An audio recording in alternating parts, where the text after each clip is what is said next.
MLA Pulivarthi Nani దర్శించుకున్నారు. 30 ఏళ్ల అనంతరం చంద్రగిరిలో టీడీపీ ఎమ్మెల్యేగా గెలుపొందనున్నారు. చంద్రగిరి సర్వతోముఖాభివృద్ధి చేస్తానన్నారు. అభివృద్ధిలో ఆదర్శ నియోజకవర్గంలో చంద్రగిరిని తీర్చిదిద్దుతానన్నారు.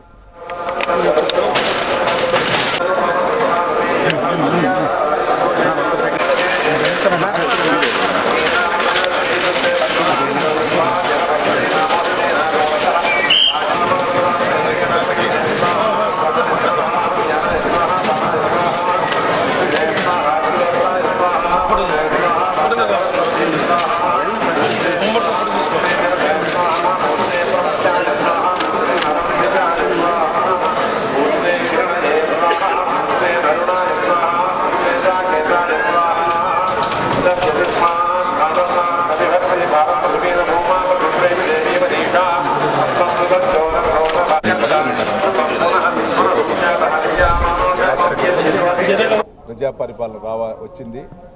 ఆ ప్రజా పరిపాలన భాగంగా చంద్రగిరి నియోజక అభ్యర్థి కూడా నేను 30 సంవత్సరాల తర్వాత గెలవటం జరిగింది. చంద్రగిరి నియోజకవర్గంలో చంద్రగిరి నియోజకవర్గాన్ని జిల్లాలో రాష్ట్రంలో ఆదర్శంగా తీసుకుపోయి అందరికీ బాగుండాలని ఆ కలియుగ వెంకటేశ్వర స్వామి కోరుకోవడం జరిగింది.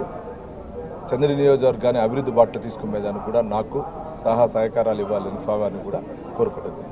5 ఏళ్ళ మీ కోరిక ఫలించింది. ఎలా ఉంది? 5 ఏళ్ళ తర్వాత వచ్చారు తిరుమలకి. అంతే 5 ఏళ్ళ తర్వాత స్వామివారి మొక్కుకొని వచ్చా. ఆ మొక్కుబడి తీర్చుకున్నా. కానీ నడవాలనుకున్నా అక్కడ కుదరలా. పొన్నుదండాలు పెట్టి తీసుకొచ్చింది.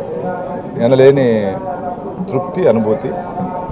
స్వామివారు కటాక్షాలతో కృప కటాక్షాలతో చంద్ర నియోజకవర్గం అభివృద్ధి బాటలో పోతూ రాష్ట్రం కూడా చంద్రబాబు నాయుడు గారు లోకేష్ బాబు గారి నాయకత్వంలో